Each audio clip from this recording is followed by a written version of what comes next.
Okay, good people. Are we having fun with our guitar journey? Okay.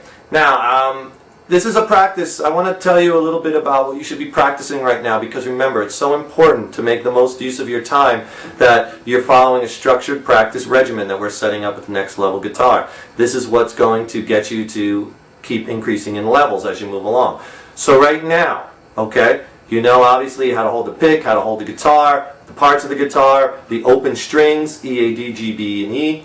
Okay, you should also now know the proper fret hand technique and all the things we talked about in that earlier module. Also, your strumming. Okay, the chords you should know by now as far as having them memorized. Now you don't have to have them all perfect yet because that's going to take some time. But I want you to get familiar. The chords we wanted to learn so far, and learn at your own pace: E minor, E major. Okay, then we had A minor, which looks a lot like E major, but everything is down a string. Then we had C, D, G, and C add 9. Okay, and if you notice on that C chord, it's very much like an A minor chord. You just move one finger. I'm going to get into that when we talk about chord changing. A minor, C. You just take your third finger, move it over one fret and up 2 strings, and there's your C. You don't even have to take your first and second fingers off. So there's a lot of little tricks like that we're going to be getting into. Okay, so here's what you should be practicing right now.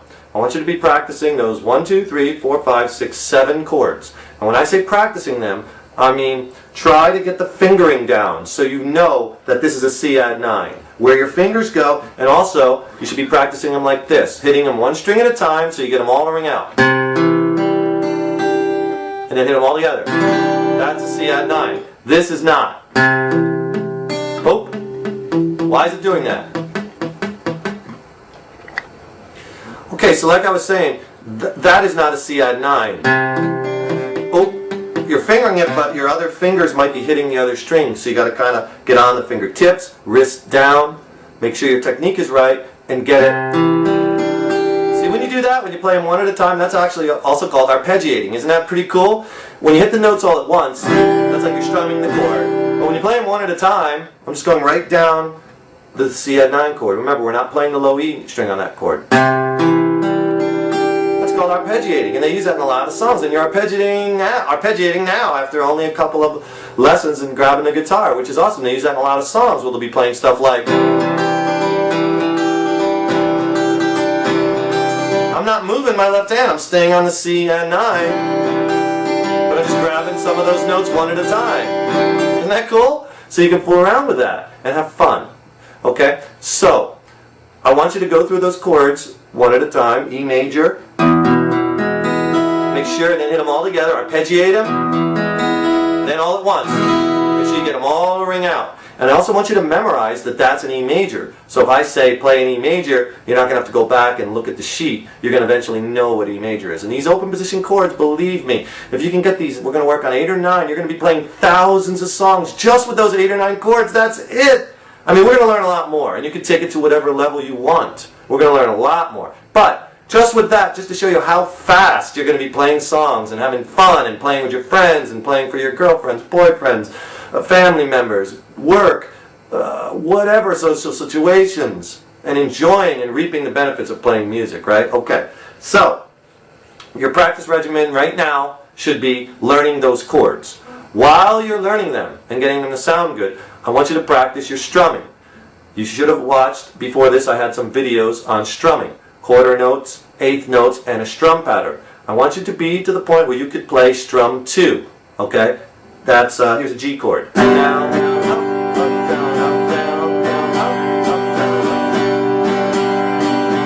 down. Okay? You're going to have to practice that. And practice it on a bunch of the chords. Practice it on the E minor. And strum in time. Practice it on the C. We're going to get the changing chords later. Don't worry about it. I want you to just get that strum down first, nice and slow. Remember, a lot of times students make a mistake at first and they do this. What is that? It's a mess. You don't want to do that. You want to just take it slow. Playing slow and in time. When I mean in time, I mean 1 and 2 and 3, or whatever strum we're doing. You're playing in time. Always play slow and in time.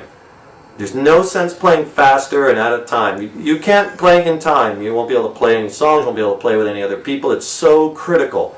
Everything that we're doing is in time. Remember, I'm starting you off with the fundamentals so you don't develop any bad habits, right? So, I want you to practice and go to the strum along module that's before this one and do 2-3 minutes on the chord. Okay? Then on your own, play along with me. Let's have fun. We're doing the strum along together and we're enjoying it, right? And then go to, and then on your own, practice a strumming along on another one of those chords that you learn. Once you get them to sound good. Okay? So, your practice regimen for right now. Learn those 3, 4, 5, 6, 7. 7 chords. E minor, E major, A minor, C major, D major, G major, C add 9. Learn those chords. Learn the fingerings. Get them to sound good. It might take a while, but you can do it! Stay with me. Practice arpeggiating them. So that's how you can hear if all the notes are ringing true.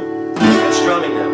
And then practice your strumming. And remember everything I talked about with the right hand. And everything I talked about with the left hand technique module, the fret hand technique. Okay? And that's what I want you to be up to right now. So we'll see you in the next module. Okay, so those are the items I want you to be practicing.